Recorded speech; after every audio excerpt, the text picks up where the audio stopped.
live! Hello everyone and welcome to Samantha Politics, a show where we talk about global politics and women's rights. We have a great show coming up.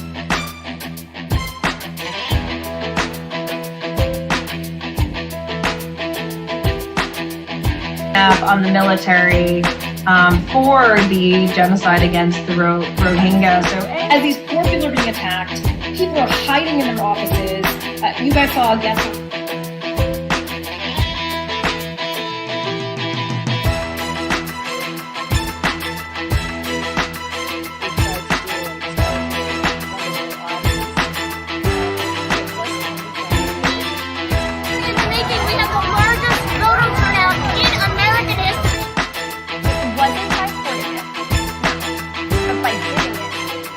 We're going to be talking about Burma and Russia today, but just a quick U.S. Native American Secretary of the Interior. Now, this is really monumental because I'm Samantha Carlin, your host of Samantha Politics, and we'll see you next week. Take care, everyone. Bye-bye.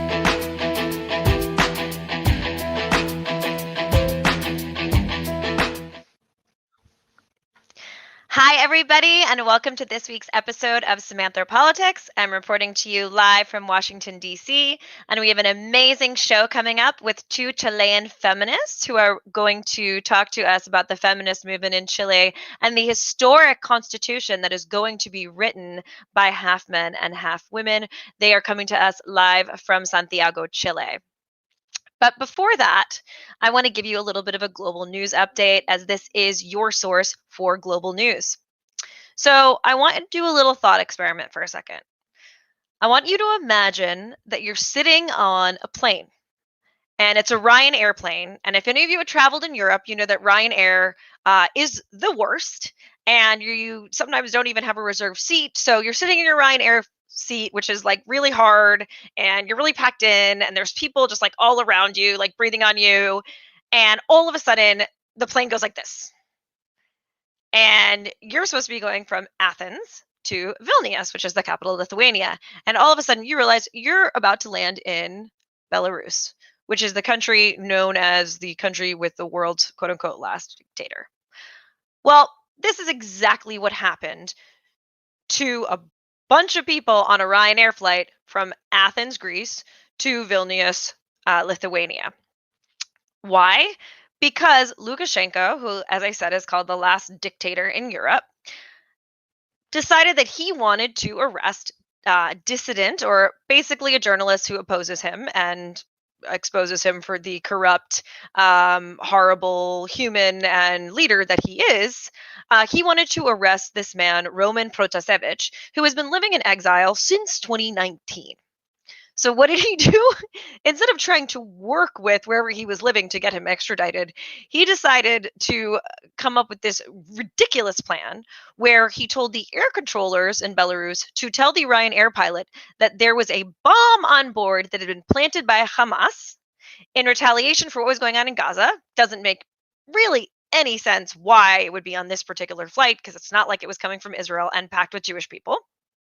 And that they were going to have a fighter jet come up and land them safely in Minsk. So that's exactly what happened. This plane ended up landing in Minsk, and guess who was waiting? The cronies of Lukashenko to arrest Roman Protasevich and his girlfriend, Sofia Sapega, who were instantly arrested. This was absolutely outrageous. The fact that a country could just say, hey, we want to arrest this journalist, but we can't get him legally, so let's just pull him straight from the air. I mean, it's unbelievable. The international community has been in an uproar. So you see in the slideshow, I think the image of Belarus, the EU and the US have basically said, stop flying over Belarusian airspace. And we're preventing Belarusian airlines from landing within major European cities and the United States. Obviously, this needed to have a strict reaction, because you can't just do something like that and think that it's okay.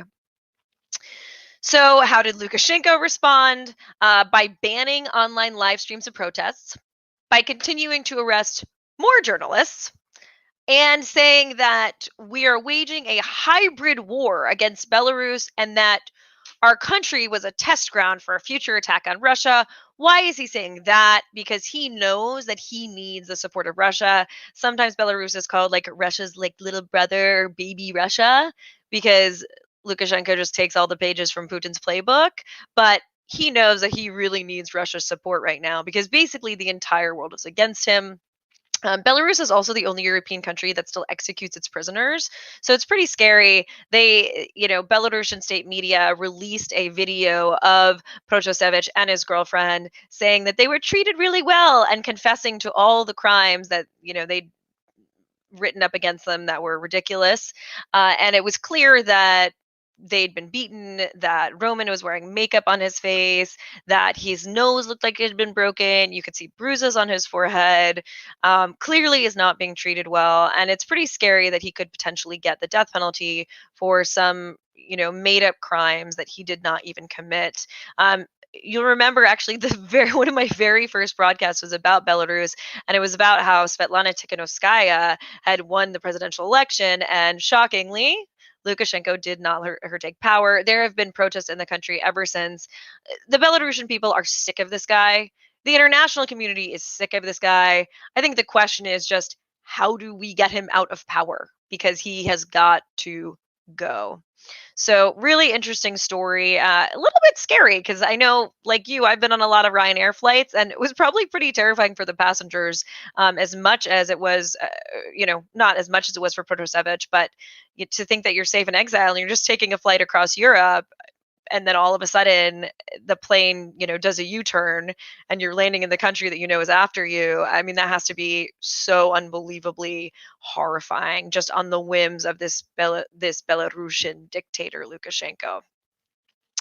So not good situation in Belarus, and we'll continue to see what types of sanctions the EU has imposed sanctions, the US has imposed sanctions, what kind of sanctions the international community has continued to impose upon Lukashenko, and how we're going to help protect political prisoners there, political dissidents, opposition journalists, because they're clearly not safe.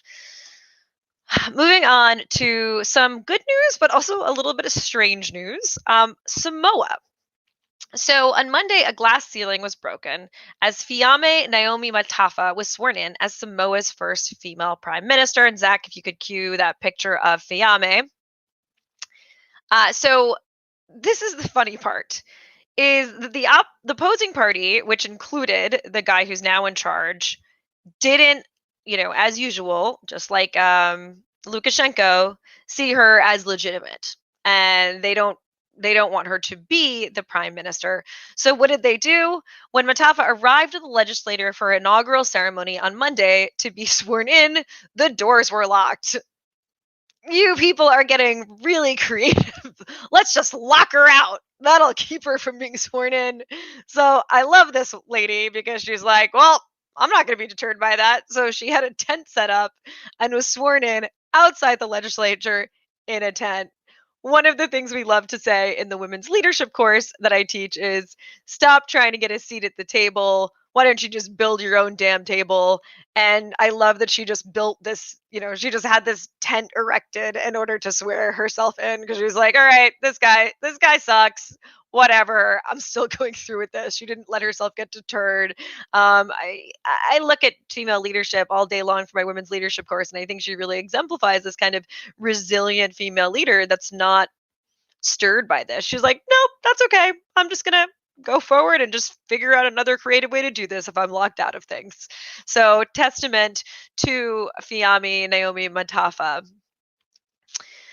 We reported on Israel Gaza a few weeks ago, so there has been a ceasefire that's been declared finally at long last.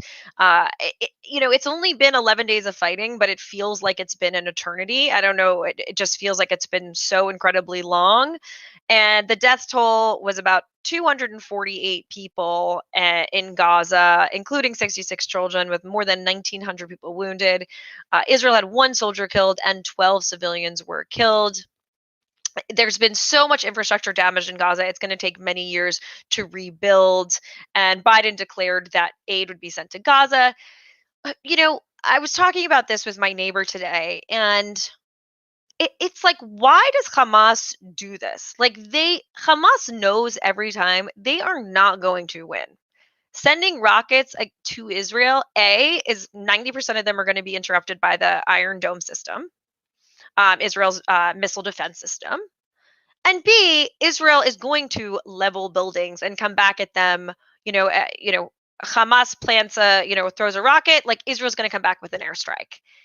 They know that by doing this, there are going to be civilian casualties. There are going to be airstrikes. That Israel is not going to sit around and be like, "Oh, we're getting rockets thrown at us. We're not going to do anything." And so I think without taking sides in this, it's so clear how Hamas just has a total and complete lack of regard for civilian casualties. Don't care. They know that Israel's going to come back full force. And they know that sometimes civilians are going to be killed. And they clearly do not care. So I think when we're looking at Hamas, and I remember, some people in Hamas that are Palestinians call Hamas freedom fighters. In the US, we call them terrorists. But the fact that they just don't care at all about civilian casualties, and they're just trying to make a point or whatever it is that they're trying to do, I don't think is really all that helpful. It just results in more death. The other thing that's happened that's pretty upsetting as a result of this is there's been a really heinous rise in anti-Semitism and anti-Semitic hate crimes, both in the US and Europe. I had a dream last night that I was being attacked by Nazis and was trying to escape the Nazis with my family. This has a traumatizing effect on Jewish people when we see that there's a rise in anti-Semitism. Even, somebody sitting in Washington, D.C. that is nowhere near Israel and Gaza. And it also doesn't help. Somebody beating a guy with an Orthodox guy in Brooklyn is not helping the Palestinian cause. It just makes those people look like thugs and haters and horrible human beings. And if more, it gives more credence to the Israeli fire. Also, American Jews, we're not sitting and dictating Israeli policy. So just a horrifying rise in anti-Semitism as a result of this, and we really need to look at that, because I don't know about you, but I don't think that that's what America stands for. And just adding to the hate crimes against Asian Americans and all those other things.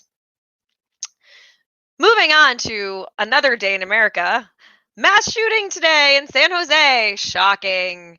I think I've commented about this on the show before, and it's not funny, but I'm laughing because of the irony of it. Is I was in Madrid and I was in a cab, and the cab driver was from Afghanistan. And we're talking about Madrid, and he's like, "Oh, I love Spain. I love Spain. I love Spain." And then he's like, I want to go to the US. I would love to live in the US, but I came from a war-torn country and I don't want to be in a country that's at war. And what he was implying was the amount of mass shootings that there are within America. I went out for a walk with somebody the other day, and he said, "I don't go to movie theaters anymore because of the threat of mass shootings." I mean, this is the state of America, and it's just so horrendous, and the world is laughing at us. They're like, why do these people still let their citizens have guns? Because they clearly can't be responsible with them. I mean, it's like, okay, you give a kid a toy and he throws it at someone's head and knocks the kid out. Do you give the kid a toy again? No. Or do you let the class, all have these toys that they're throwing at kids? No. Like, this has to end. Hopefully there's a light at the end of the tunnel for this, because the NRA is having a lot of problems, and obviously the National Rifle Association has been very, very pivotal to lobbying Congress to keep all of their kind of free-flowing lack of gun laws all over the country that enable anybody who's pissed off, and again, it's like 95% men, as it was today, to get their hands on a gun and shoot people up where they work, or their ex-girlfriend, or whoever it is. Some people of color walking down the street just because they're in a bad mood. That can't happen anymore in this country, and we've got to see gun reform happen.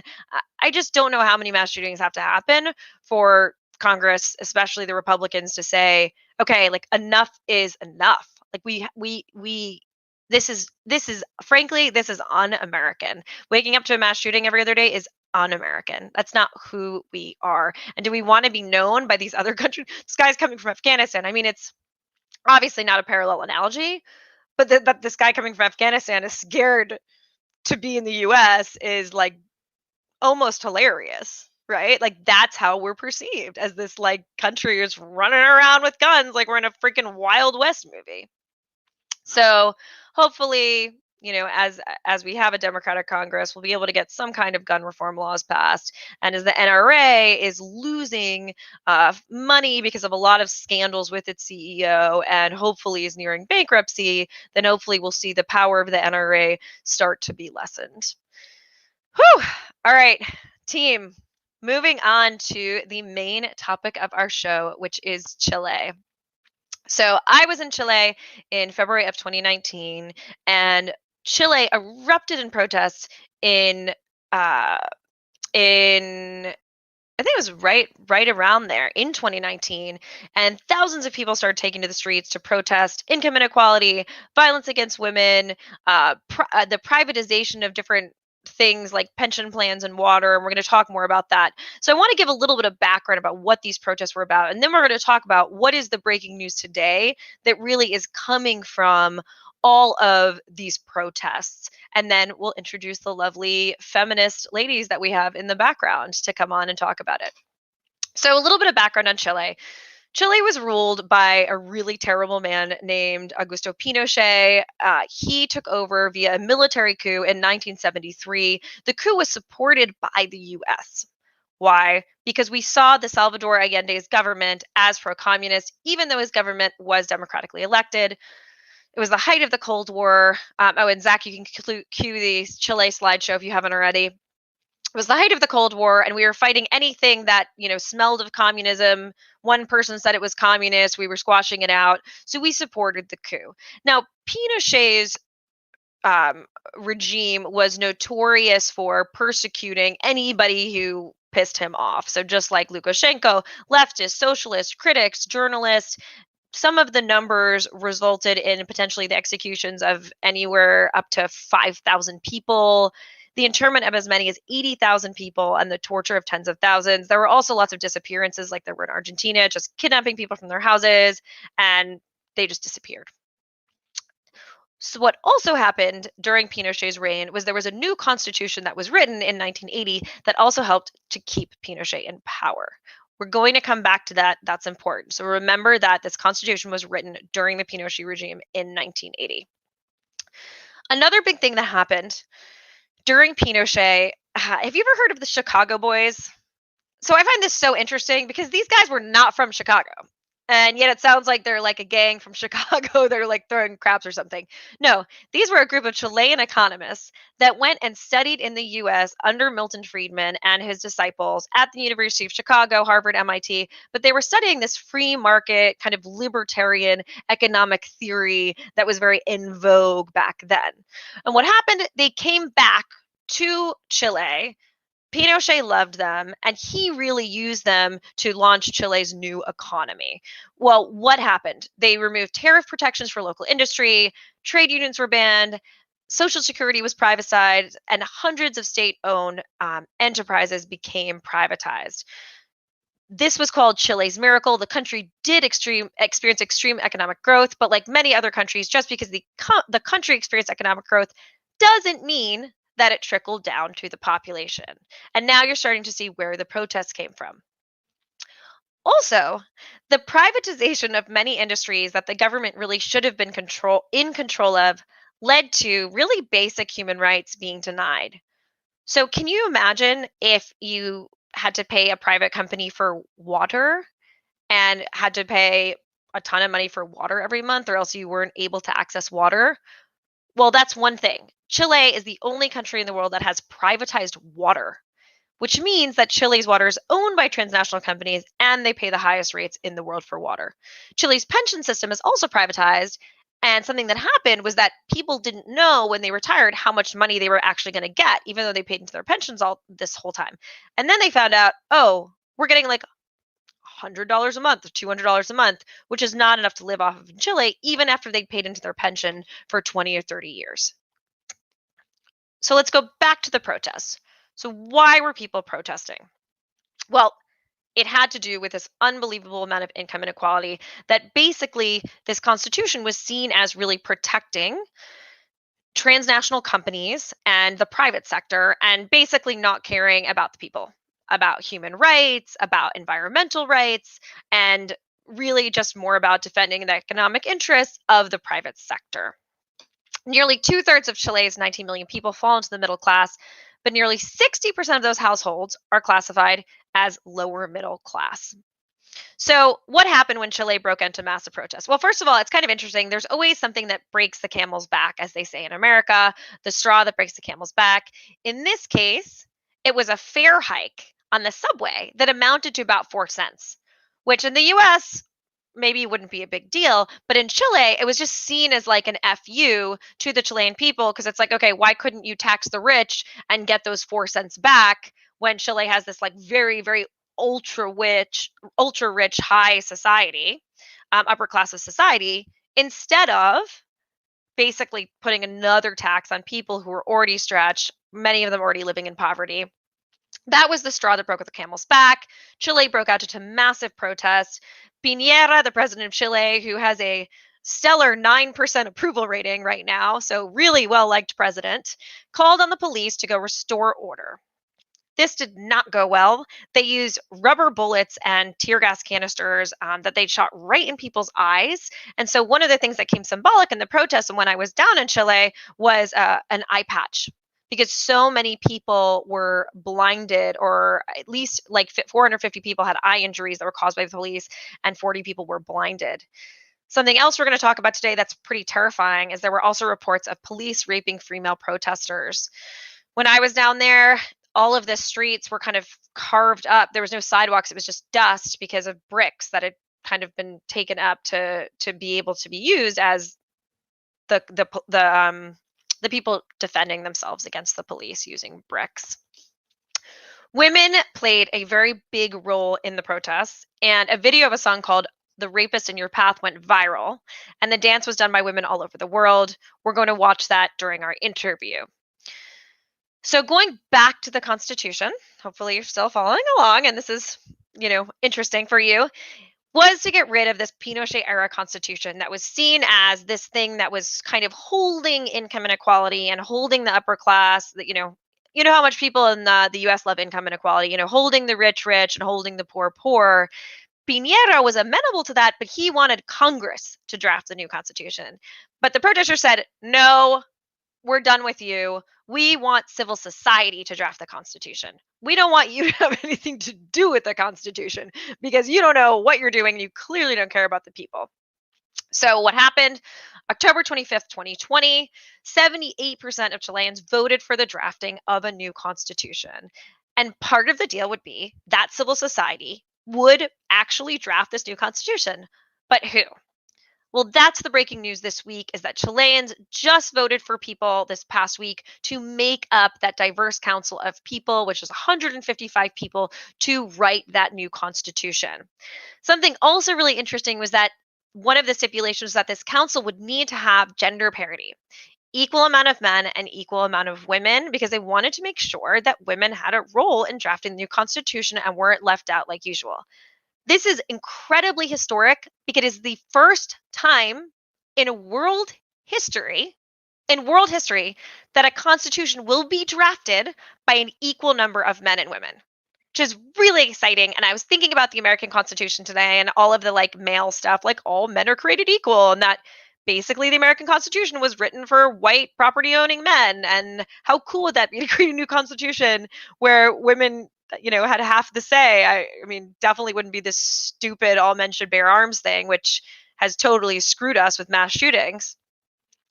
So funny thing that happened actually was that more women were actually elected than men, and they actually had to push some women off and give their seats to men, which is kind of interesting.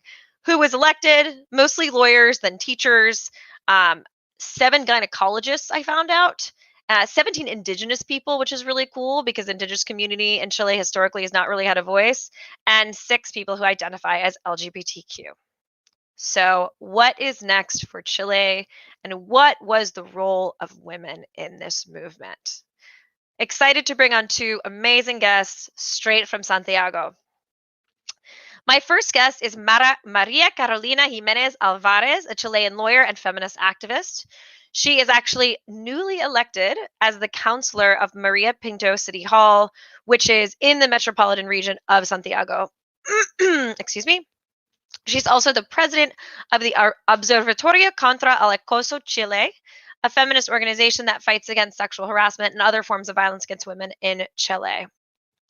Welcome to the show, Carolina.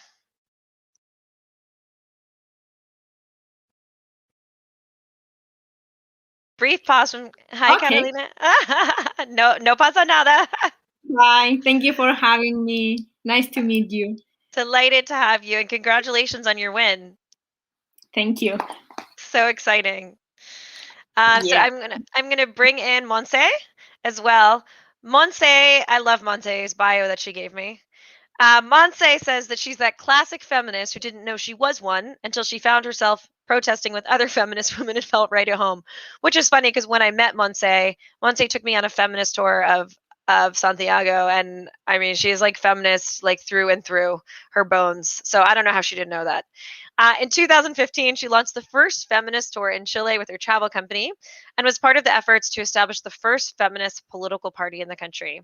She is soon to take on a role in a gender equality program for women in remote rural areas in her government and volunteers for the Observatorio contra el Acoso Chile, which is where Maria is the president. So, bienvenidos, Monse. Monse, you're on mute. Yes. Hey. So you're going to notice Monse wearing this cool bandana. Monse, can you explain this bandana? Yeah, so this is the bandana that we used to wear when we could have feminist tours around the city. Purple here means feminism. It's how it's used within Latin America and Spain. And here it says gender equality now. And here we have your beautiful Me Too, you can see right there. And this here means Me Too in a Chilean Polynesian language. So that is how we would identify while walking around Santiago, talking about feminism. Thank you. And I also want to point out, it says ni una menos. And we've talked about in Argentina, our coverage, that it means not one less, which means not one.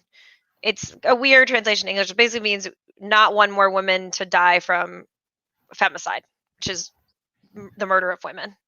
So I have my cool bandana, and we've got another bandana. Can you talk about the green bandana, Carolina? Yeah, the green bandana is for fight for the abortion and sexual and reproductive rights. So it's really important also in the feminist fight. Amazing. So I want to start with Carolina about your, winning this seat as counselor. What was that run up like? Are you the first woman to hold this position? Why did you run? Maria Pinto is my city from my childhood.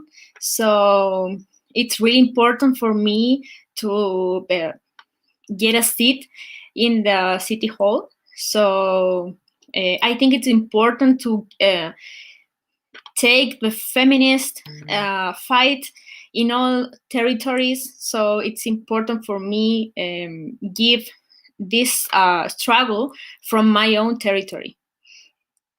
And this time we have 3 women and 3 men on the city hall. So it's the first time that we have equality in the seats of the yeah.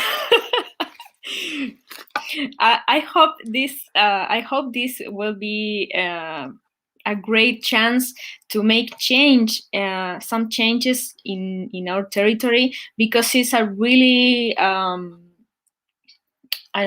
macho culture. There is a really macho culture in Maria Pinto. So there are many cases of domestic violence, for example. So there are so much work to do. So is that one of the main issues that you're going to take on, is domestic violence? Yeah. And awesome. Empowered women also. Amazing. So let's go back to the Constitution. How did it get to the point where I've literally never heard, there's a million constitutions that have been written. I mean, it's a fight just to get a woman at the table drafting a constitution, let alone half of the women. How did that happen? And either of you or both of you can comment on that. Monse? I would say Carolina and women who are feminist lawyers like her were definitely very much involved in what we call gender parity commission debates. So it's basically different commissions that were talking about what would be important for this process. And one of them was gender parity, equal number of men and women. And these feminist lawyers have been preparing for years. The former president of the same nonprofit that I volunteer for and that now Carolina has that seat was a part of that debate. So it's really been a process of feminist activists and lawyers getting ready for this process, building networks, building that movement that really made it the perfect moment. And they were there at the perfect time, and we are so glad they were. And Catalina, one thing, I wanted to ask you, and we talked about before the interview, was the progression of the feminist movement. And, you mentioned to me that it started, and either you can answer this, under Pinochet, that the feminist movement really started then and has been building. So if either of you could comment on that, that'd be great.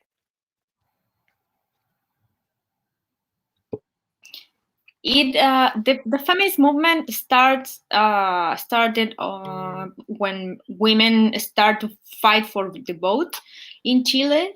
I mean, in siglo XIX, 19th century. Yeah. So in that time, many women fight for vote, and then I think with Pinochet regime, many women fight for the freedom of their family, and they organize between all women to derrocar, Monse?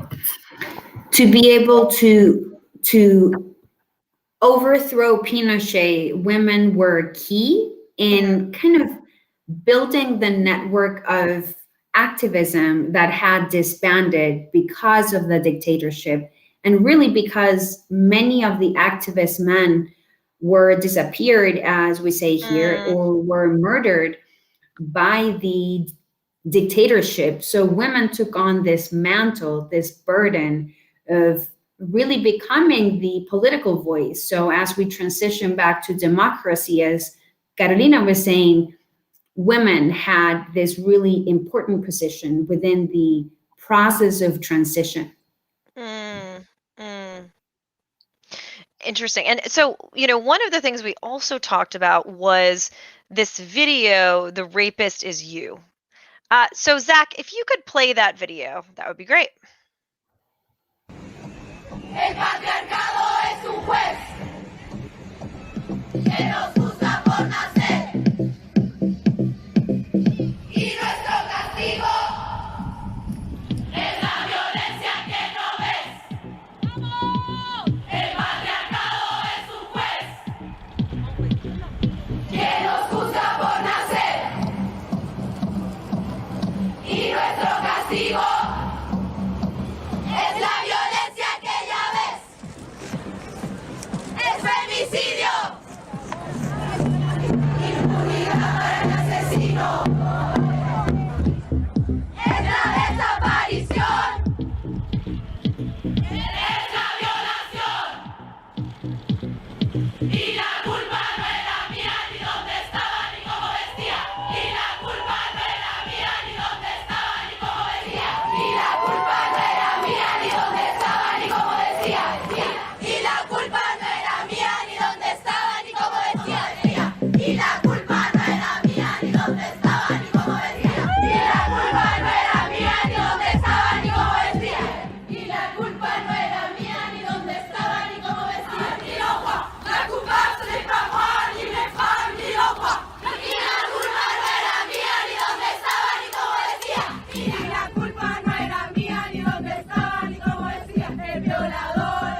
video, just when I start to see it going to different countries, it just gives me chills. I want to explain for the audience, y la culpa no era mía, no donde estaba, ni donde, what is it?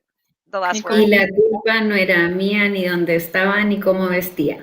So what it's saying is the fault is not mine. It's not about where I was or what I wore. And if we think about that, a lot of the kind of like language around rape for a very, very long time was saying, well, basically blaming it on the woman. It was your fault. What were you wearing? Where were you walking? There was no light there. And so basically this is shifting the frame of, no, it's not my fault I was raped. It is the person who raped me. It is the system that does not investigate rape or leaves rape kits on the shelves. It is the government that doesn't take rape seriously or sexual violence seriously. And that's why they keep saying la violador. What is the word? La violador. Violador eres tú. El violador eres tú means like the rapist is you or the violator is you.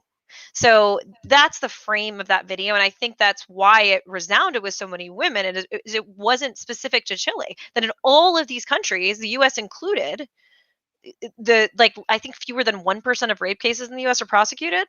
It's insane that every woman can identify with that. But I know this came from feminists in Valparaiso, so I don't know if any of you can talk about the women who originally created it and what their intention was. Yeah, they called las tesis.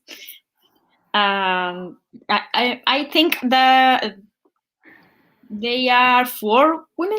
I don't know exactly. Yes, 4 women that created this song. It was really funny because when you point out the men, so the rapist is you, all men said, why? It's not me. It's not me. I'm not a rapist. But we say all men are potentially rapists. So it's really important to talk about it. And when we work against sexual street harassment in the Observatorio contra el Acoso, many women change their clothes when they have suffered some kind of sexual harassment, and they change the streets where they walk, and many other kind of self-protective methods. And yeah, I think this song, it's really strong, and as you said, it identifies us as women, as I don't know, but you can say in China, in France, and in Africa, you suffer the same thing. So that is why this is so important. And I would say in addition to that protest or that choreography happened on October 25th. That's when it went viral and it just exploded. And if you remember from what Samantha was saying, the protest began about 10 days before that. And the protest up until that point lacked a feminist tone, lacked gender perspective. They were about gender inequality, but it wasn't about really talking of how is this affecting women? How are we going to overcome this through gender parity, through gender equity, and with a gender perspective, the purple lens, as we call it here, right? And as soon as that happened, it was so symbolic because ever since then, the conversation about change in the country has become a feminist conversation. It has become a conversation where gender parity has been a priority. And I was there on October 25th, and it was so symbolic because men were protesting in the center of the city where they would always protest. And as these hundreds and hundreds of women approached these men that were kind of holding the fort, you could say, for about 10 days. One of them shouted, "They are coming." And they moved aside, and we took over this plaza. And it was just so symbolic of these men protesting, making way now for women protesting. So it was out of this world. Is that the plaza with the horse? Like the man on the horseback? Yeah. Yes. We started to shout, "All men, get out!" and respectfully, they did. Yeah. So I'm that's something I'm curious about with that. There's been has there been backlash? Like how, like it's like you're just like, oh, the feminist movement is like coming in, gender parity, blah blah blah. So, but what about the backlash? Like there has to have been men that are like, no, we don't want to leave. No, we don't want gender parity in the council. No, we don't want abortion rights. How do you deal with those men? Well, I think what's been really interesting here, and I think Carolina can add. You'll stay there, Monse. Okay. Carolina can probably add her very lived experience as an elected official. There will always be people who are against what you are fighting for, but there are certain ideas for which the time has come. And in Chile, the idea of gender equality, of feminism, of gender parity has arrived at the center of the conversation. And for sure, there has been backlash. There are a couple of elected women who are very much against the feminist movement and who self-identify as anti-feminists. And we will always have women who misunderstand our work. And that is okay. It's part of democracy. It's just the feminist movement here is just that much stronger. And like you mentioned, more women were elected for this constitutional council. So that tells you that the concept of the importance of voting for women was so nationwide, was so widespread that more women got elected. So the time for gender equality and gender parity has definitely arrived. With that being said, another thing that I reported on was the legalization of abortion in Argentina. Uruguay and Argentina are now the only countries in Latin America that allow abortion without any stipulations. Just for reference to the audience, that Chile only allows abortion in cases of rape, incest, and death to mother. But as Carolina let me know on the phone, that some hospitals still don't perform abortions because they claim religious exemption or something that sounds like bullshit. Do you think abortion rights is going to come to Chile? I think, I have that dream, but I think Chile still have many Catholic influence in all kind of people. So it's really difficult when you have this Catholic, strong Catholic ideas, and you said, oh, when you get pregnant, you already have a life inside you, so you can kill a human being. So I think it's difficult, but not impossible. But you could argue, though, that Argentina had that same kind of Catholic, lobby or whatever it was. It seems like I don't mean to be anti-Catholic, but has not done any favors for women in the Catholic Church. I mean, it's just like. Well, I think what's been really key about this whole constitutional process that I think applies to abortion is the understanding that this will be a democratic process. Whether we like it or not, we have to make concessions. We have to work with one another if we want full respect. And that means also respecting people who are Catholic, who don't want to perform abortions, who don't want to be involved. So I think the two conversations are very much aligned with how that process has been handled so far of, okay, we respect your right because we are a democratic country. We elected an incredibly diverse constitutional council. But how can we find a way forward anyway? So I don't think the problem here is religion per se, but rather how can we, while respecting that freedom to belong to any religion and to make decisions based on those religions, while also respecting the right of women to proper access to healthcare. So I think that is really kind of how those two conversations come together. Yeah, and in Argentina, I'm sorry. Yeah, go ahead, Carolina.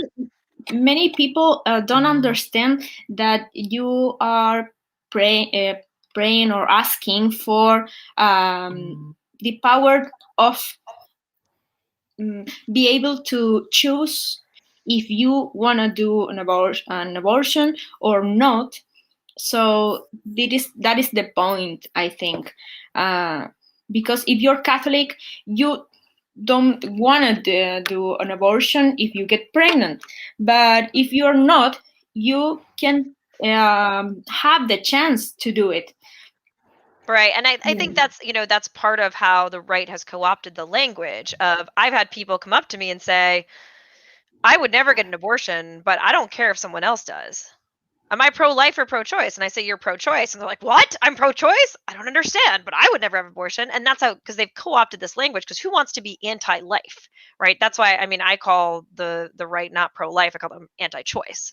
But there is that discrepancy. And a lot of people, I think, would say that, like, I wouldn't have an abortion, but I don't care if she does. Anyway, so I want to move on. So this new constitution is going to be written. What do you think Chileans want in that constitution? What do they want to see in that? I think we all want to see a better place, a better country, a country, a dignified country. I don't know. Yeah, dignified. More dignified country, where a place where all have the same opportunities, and also women women. I think it's important to be recognized as human beings. So human rights are also for us. So I think we can build a better place to live for our children, or I don't know, grandfathers, grandmothers, and all kinds of people. It doesn't matter if you love a woman, love a man, and or if you have 70 years or 7 years. A more justice country, a more just country. Yeah, I don't know if. Yep, just country. Yeah, absolutely. Yeah, and I was talking to my dad about this about a year ago. He kept asking me, what's the point of writing a constitution? I love my dad to my core, but we are on very different political sides. So he kept asking me, why should I vote yes? What's the point? And I think what convinced him was when I told him, even if we rewrite the Constitution with the exact same text, but we decided that that's what we want, it'll be legitimate. It won't be imposed by a dictatorship. Right. It'll be ours. It's who we want to be. And that is just a fundamental shift and a way to heal forward from so many years of a dictatorship that we feel no longer represents us as a country. At least 78% of the country said so. So even if we were not to change a single word, it would fundamentally change who we are as a country. And one of the sayings during these protests has been, it's not 30 pesos, it's 30 years, which refers to the 30 years that Chile has been out of the dictatorship of Pinochet. So what do you think? But I think, I'm yeah, sorry, go ahead. but we said, women said it's not only 30 Chilean pesos, but it's been 200 years for women, not only 30 years. Because the feminist, plight and the feminist demands began in the 18th century. So if you take that, it's not 30 years, it's 200 years. It was kind of the feminist way of giving this whole conversation a gender perspective. I love that. So if we talk about actual things that can be codified though into the Constitution, like actual laws or amendments, is there anything specific that people want to see, whether it's lack of privatization or domestic violence will be prosecuted? Like what are specific things that Chileans want to see? I would say I think one important thing is the right to all women to live a life without violence. That it's really important to have in this new constitution. Yeah, and that there is pretty wide consensus among a lot of the people who were elected. You have to understand 32 seats out of 155 are right-wing seats. So there is a pretty grand center-left consensus of some basic concepts. We don't know the wording yet, but gender equality, sexual and gender diversity, environment is a huge concern in Chile. We are pioneering a lot of laws regarding single-use plastics.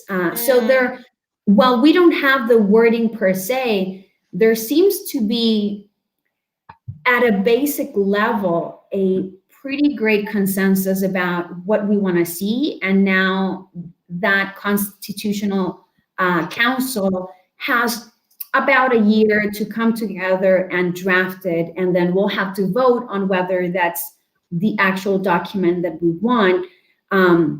So the fact that we can openly say, it's this simple, we want gender equity in our constitution, and we agree on that, then we can build the actual words. I have a quick question.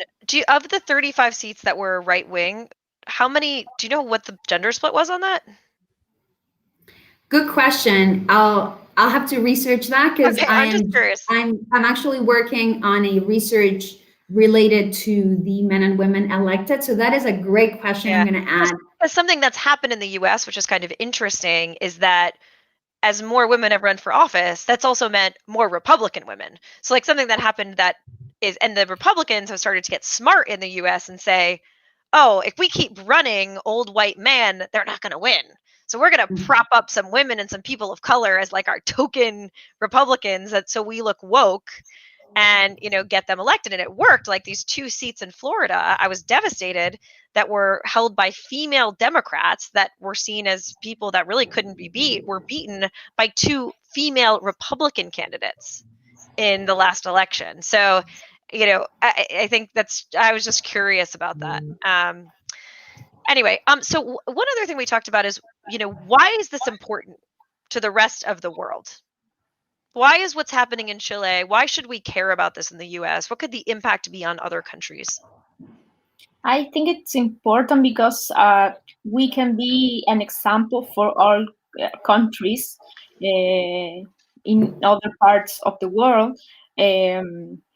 When you say this is possible, a change is possible. So this process in Chile is really important for all world, and all other countries should be observing this Chilean process, because we can demonstrate that other country and more dignified country is possible. Absolutely. And what I would add to that is it takes a lot of debate, a lot of conversation, a lot of trying to find a good balance to figure out the logistics of the process. It's so incredibly complex how you elect a gender equal constitutional commission. There are many nooks and crannies to that process. So if we can provide at least one example, the first example in the world, other countries can take that and build upon that.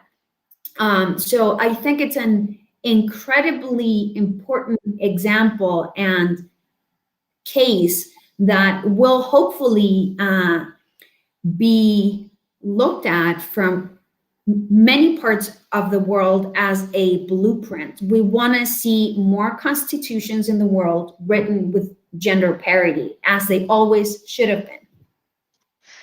Yeah, Monse, I'm going to be honest. I was running today and dreaming about a new U.S. Constitution with gender parity. I was like, oh my God, that'd be Wouldn't so that be cool. amazing? I just started to go off in La La Land and be like, oh my God, that'd be amazing. I don't think it'll ever happen here, but I think it is. Just we never thought it would happen 2 years ago, less than 2 years ago. So just, don't give up. That's true. I mean, it was interesting even listening to the Daily from 2019 and saying, okay, they want a new constitution. Is this ever going to happen? Like, is this the real deal? And like, it did. But I think it just shows like how much public pressure can really work. My other question, and this was a question I actually got from a woman in my feminist leadership class last night. Okay, you've got 155 people. It's this collaborative process. How are they all going to agree on something, especially if you have right wing and who's the ultimate decider that's like, okay, you guys know, and does it have to be unanimous, or is it like 30% or 3/4 has to vote on it and then it's codified? Like, how are they doing that? I don't know, the dos tercios quorum. Okay, so there's a 2/3 majority rule. So if there's 2/3 of the Constitutional Commission that agree on a topic, it passes. So what was really key during this election was that no single group, because this was not only political parties. This was the victory of independents. So many independents got elected, and they were divided into different lists. There were about 6 or 7 lists. So at least for people like me who really advocate for a healthy democracy, what I wanted to see was no list got a majority. And that's what happened. The biggest concern was that the entire right-wing parties and independents got together into one list, and all of the center left got divided into about 5 lists. So we were concerned that this one more right-leaning list would get that 1/3 quota to be able to veto any type of decision, but they didn't make it by far. So that is really going to force everybody to make concessions and to be able to reach that 2/3 majority to get approval. That's super helpful. I was like, oh my gosh, how is this going to happen? Some other things that are happening, Carolina wanted to make this point, and I think it's important too, is that what about the advancement of women beyond this council, but in other municipalities? We see you taking charge at the local level. What's happening with women in the local level? What role do you think that they're playing? And Monse, you're going to be working with Indigenous women. What's going on in the local level? I think on the local level has to be aligned with the national reality and the national demands. So it's important to have many feminists in all territories because of that. So I think many territories hasn't have many feminist figures. So I think I don't know the number, but I think many women won seats at city halls in other parts of this country. Yeah, and what's really great about this process is I think we need to understand how important it is for women like Carolina to get elected, because it's not enough that we elect women. Of course, we are always going to advocate for women to get elected, but if we want to see greater leaps forward in terms of gender parity, gender equity, we need to elect women who will actively advocate for those topics. So that's where women like Carolina come in. And if you look at the numbers of how many women are getting elected at a local level, so for city hall and mayor, the process to get women into those seats has been very slow. It has improved, but it's very slow. So it goes to show that without a gender parity rule, it's going to take us decades. So that is a fight that we can lead at a national level, that we can write into the Constitution. Every political body needs to have gender parity. And then that comes down to a local level where we get more women and ideally more feminists, whether it's men or women, to get representation into these local territories. So it's really key that we can connect the two processes at a national level, writing gender parity into the Constitution as mandatory, and that'll really impact the whole country. So And funny. also it's important to consider that the city of Santiago has a mayor that it's a communist woman. First communist woman to win as a mayor of Santiago. So, And yeah. may I add, a communist feminist woman. Yeah. Why did people support her? What's her name and why do people like her? Iracy Hasler. The name is Iracy Hasler. I think she has, I don't know, something really special.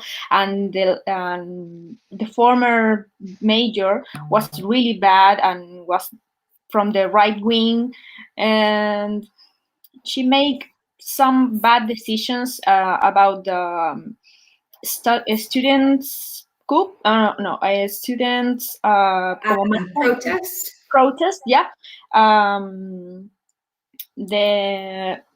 This former mayor fue muy represivo. I don't know. Yeah, he has mishandled with a lot of violence a lot of the protests. So if you think about who was behind some of the decisions to send police against protesters, we are talking about that level of authority, a mayor. So I think people really are ready for change, and he very much symbolized that. What about the women that, I mean, I was just so horrified when I heard that women were being raped by police from the protests. I mean, that is just terrifying. Yes, we have many cases of political sexual violence by the police. I mean, rape and all kind of sexual assaults. And this government has done anything. I think any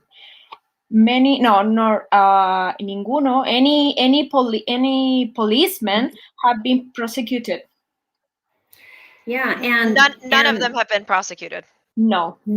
For none of the human rights violations committed during the 2019-2020 protests. And women are, pretty far down the line in terms of justice priorities. But I do want to put this into context. Rape has been used as a weapon of war historically since, people have walked this earth. And granted, this was not a war, but this is a space where power is being contended and where you have police abusing that power and really using it as a method to intimidate protesters and using the bodies of women and their dignity as a way to quell protesters. So this is a historical problem, and we can write these types of issues into the Constitution to live a life free of not just violence, but sexual and gender violence.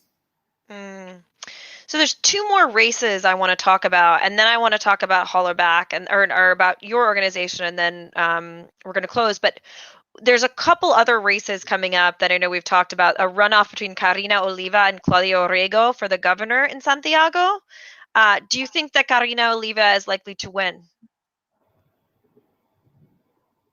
I think, yeah, it's like, yeah, she could probably win this election because we don't want the same people in politics. So Karina Oliva is a new face, is feminist, and the feminist movement in Chile is really strong. So I think we can make it. And what I would add to that is what you had mentioned, Samantha. The president right now has a 9% approval. That is just catastrophic. I know. I thought Trump's approval rating was going to be the worst ever. I mean, he was the worst president in U.S. history, and his approval rating was higher than 9%.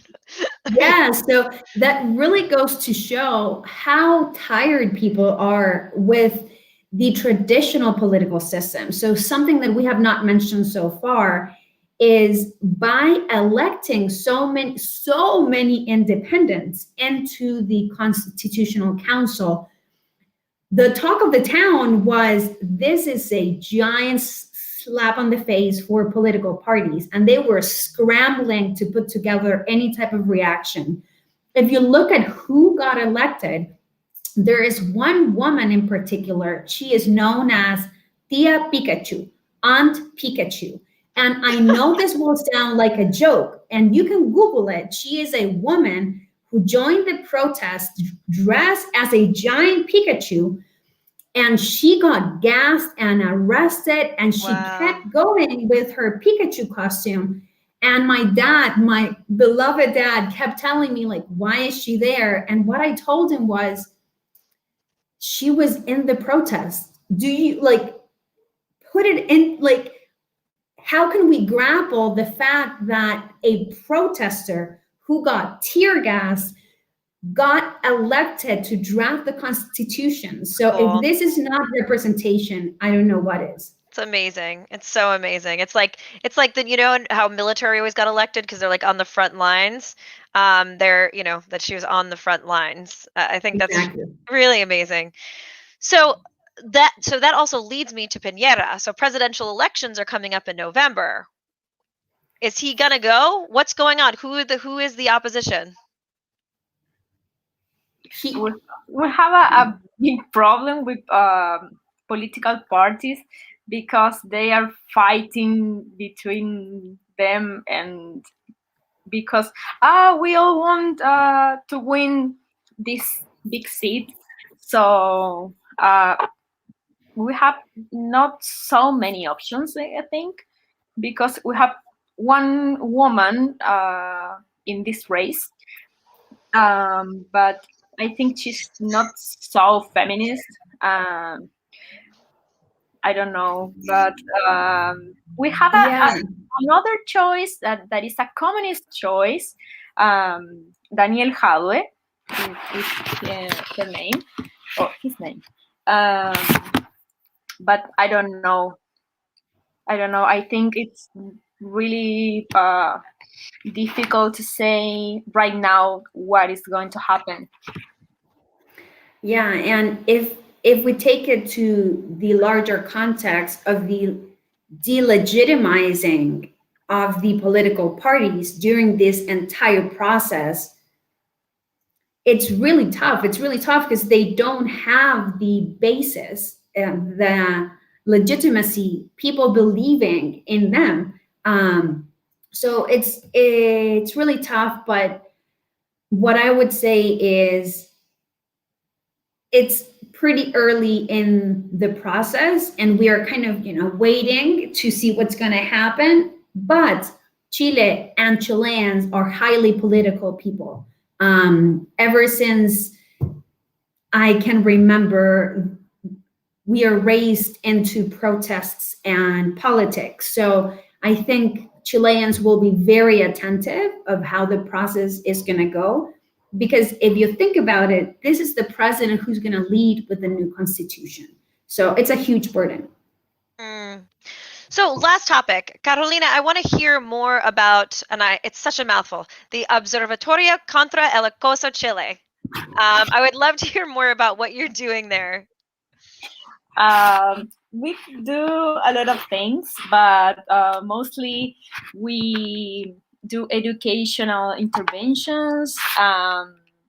We were those crazy girls against compliments, but right now we are an organization that fights against sexual harassment in all spaces.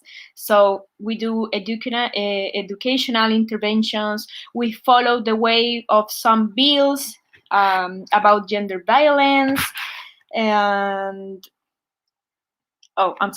and gender equality. Also, we achieved a law against street harassment. So we do a lot of things. We make some surveys and studies about sexual harassment and other stuff. We have many volunteers, like 50 volunteers in our organization. I don't know if Monse has to add something else. Yeah, actually, I would say Carolina is being a little bit too modest. So the observatory was very much behind the drafting of the first ever law that now sanctions sexual harassment on the street. So as a nonprofit, they led this entire debate in such a savvy way that, lo and behold, it was approved by a unanimous vote in the Senate. And that is so amazing because it showed us in the movement in 2019 when it was approved on April 14th. It passed with unanimous vote. It told us, as I mentioned at the very beginning, the time has come. This is it. It's political suicide to be against these ideas. And they made the idea of voting against a feminist law unpopular. So it's an incredible work, really great organization that I now volunteer for since about 2 months ago. So I'm super honored. Awesome. So let's watch this video that I know, Carolina, you all are doing in cooperation with Holla Back, which is a U.S. organization against street harassment. Let's watch. Zach, if you could cue that video. We see it happen everywhere, at any time. 78% of women have experienced sexual harassment in public spaces. Like a suggestive comment, a sexually explicit touch, an inappropriate gesture, or being followed. And it threatens our self-worth. It takes over who we are. We see it happen, but stay cautiously silent and uncomfortably look away. Maybe because we don't know what to do, how to help, or how to combat the situation. I said I'm fine, so don't bother me. The time has come to keep our heads up and to stand up for each other against street harassment.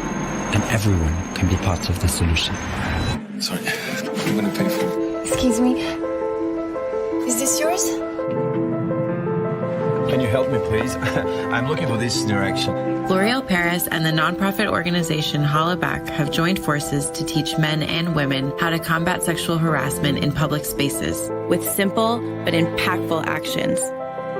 Learn how to combat street harassment at standup-international.com. Take a stand with L'Oreal Paris, because we're all worth it. Awesome. I remember that video brings to mind when I was in the subway in LA, which was like really sketchy. and this guy was harassing this girl, and the subway wasn't moving, and I just went up to her, and I was like, "It's so good to see you. I haven't seen you in years." I didn't know her at all, but I just like sat down next to her and was like all bubbly and all over the place. But it sucks. I mean, I'm sure I had somebody in New York. I was walking down the street, someone just smacked me in the ass. It was like, "Are you kidding me? Like, what right do you have to just come up and touch my body like that?" Like, it was unbelievable. Anyway, Carolina, there's 5 things that you say that people can do. I told you I was gonna quiz you on this. Against harassment, what can they do? Yes, because it's important to mention that in Chile, 98% of women have suffered at least one situation of sexual street harassment. So it's almost all women have suffered. So this campaign, we are about to get the training for this 5Ds methodology. So this is 5 actions that start with the letter D. So it's distract the situation. When you see a guy who is harassing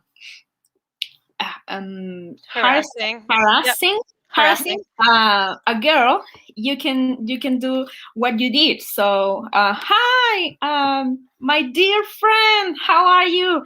And so you can delegate also. Delegate is when you speak with another person about this situation. So you can tell not only a police, but you can talk with bus driver or someone else. Another action is document. You can make a video or take a photo and offer that proof to the victim. It's important in Chile because we have a law and you need proof of this kind of harassment. So yeah, and you can delay because after you suffer sexual harassment situation, you need some kind of I don't know, como compañía. Company? Yeah, I'm sorry. Kind of company, so you can close to the victim and said, "Are you okay? Can I help you with something? Is something that you need, etc." And finally, is the action direct, so you can go direct to the harasser. Yeah, to the harasser and said, "What are you doing? Stop doing that." Or even you can hit him, but punch in his face. But I don't know if it is possible, but yeah, you can go directly to the harasser. So these are 5 simple actions that you can do when you see a situation, and you can really change the life of the women that is suffering. Yeah, I think it's so important to point out that women who experience sexual violence or harassment, you feel so alone. There's this like aloneness of like, I'm going through this. Like, is anybody like paying attention? Like, and you kind of feel like, what society has put on us. It's like you feel the shame. It's like your fault that some guy's a jerk and is harassing you, or and yet women are taught to feel ashamed. And when somebody else kind of comes to your aid, it just feels so good. It's like, oh my gosh, there's someone out there that's like looking out. Like, I've had women say to me, like, "Are you okay?" And like it's like, in situations where sometimes I was fine, but it's like just having somebody say like, "Are you okay?" is just it just feels so good. It feels like somebody's looking out for you. Yes. And I think here is where we can remember that Chilean choreography protest. You can chant to yourself, "Y la culpa no era mía, donde estaba ni cómo vestía." The fault wasn't mine, no matter where I was and how I was dressing. The fault wasn't mine, no matter where I was and how I was dressing. Repeat that to yourself, because the fault is never ours. Yeah. En serio. So if you want to support Carolina's amazing organization, we're going to put the link in the chat. It's www.ocac.cl. Donate lots of money to her, please, and to her organization, and to the wonderful work that they're doing. I want to thank you both so much for coming in on short notice to give us an update on what's going on in Chile, and more so, forget Samantha Politics, for being these amazing feminist women that are just leading the charge in the best way possible. I'm so excited, Carolina, to see what you do. Monse, I'm excited for the Feminist Political Party to get back up, and I'm excited to see what you do in this new role working with Indigenous women.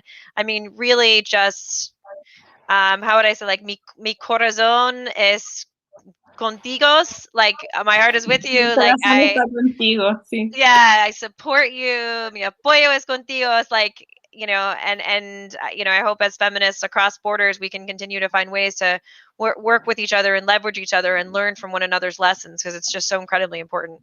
And I am sorry, I have only one quote that I like to say in this program. So because I follow so much Angela Davis, and Angela Davis always says, freedom is a constant struggle. And I say, feminist is a constant struggle also. Feminism is a everyday work. So thank you for having us. Thank you for support us also. Muchísimas gracias para todo que hacen. Thank you. Chao, amigas. Chao. Buena suerte. Chao. Gracias. Well, that was two incredible Chilean feminists coming to us, a newly elected concejal and an amazing woman who's going to be working with the women in the remote areas of Chile to be able to know their rights within the Chilean government. Monse and Carolina Jimenez. I get chills when I just talk to them. And Carolina is absolutely right, is that being a feminist is, Sarah Ahmed, who wrote Living a Feminist Light, said being a feminist is willing to deal with strong reactions. I get lots of hate comments on this show, and I say, you know what? I'm doing my job. If I get hate, I'm doing my job. If you don't piss someone off, you're doing something wrong when it comes to feminism. But it doesn't mean it's not a constant struggle and a constant work and a constant education. So, I want to thank you for watching the show. I also want to give a big shout out to our corporate sponsors, Trillium Creative Solutions. Trillium is headed by an amazing feminist who I met because she took my women's leadership course, Tori Graff. She's incredible. The company is now going to be owned by all of its employees, which is like a very feminist way to organize an organization. So whether it's website design you need, a media production, learning and development programs, Tori and her team are incredible. She has like a really great work culture. People love working there. They do amazing work. They also do great pro bono work. So if you're looking for any of those things, we're going to post the link in the chat, but Trillium Creative Solutions is where you need to go. The show is also sponsored by the amazing Zach Ward and his team at Stream Inspectors, fancy graphics, the cool images, the videos, the person that I'm like, hey, please put that slideshow up. That is Zach and his team. They have been incredible supporters from us. I can't believe this, but it's been almost a year of my doing this show, and they've been incredible supporters from the very beginning and really enabled this show to happen. So huge thank you to Zach and Megan and their team at Stream Inspectors. And then the other sponsor is my company, which is called Empower Global. Again, as I said, I run a groundbreaking women's leadership program. We are now taking applications for the August cohort. There are only 8 spots, so if you're interested, please apply ASAP. They will go fast. And then we also do diversity and inclusion training, unconscious bias, cross-cultural teamwork, and we use virtual reality to augment our trainings to create maximum impact. So Empower Global. So if you're looking for women's leadership training or diversity training, please consider us. Lastly, if you liked the show, or even if you didn't like the show, but you learned something, please share it. Please like it on Facebook. Please post a comment. Every time I hear a comment from somebody saying that they like the show or they learned something new, it's what keeps me going and makes me just delighted to keep offering you this perspective on global news. So send us a message on our Facebook page. Please like us on Facebook, comment on it, like the video, share it, send it to your grandma, your dad, as Monse was saying. And if you're on YouTube right now, please hit that subscribe button next, but we'll see you. Muchísimas gracias y hasta luego.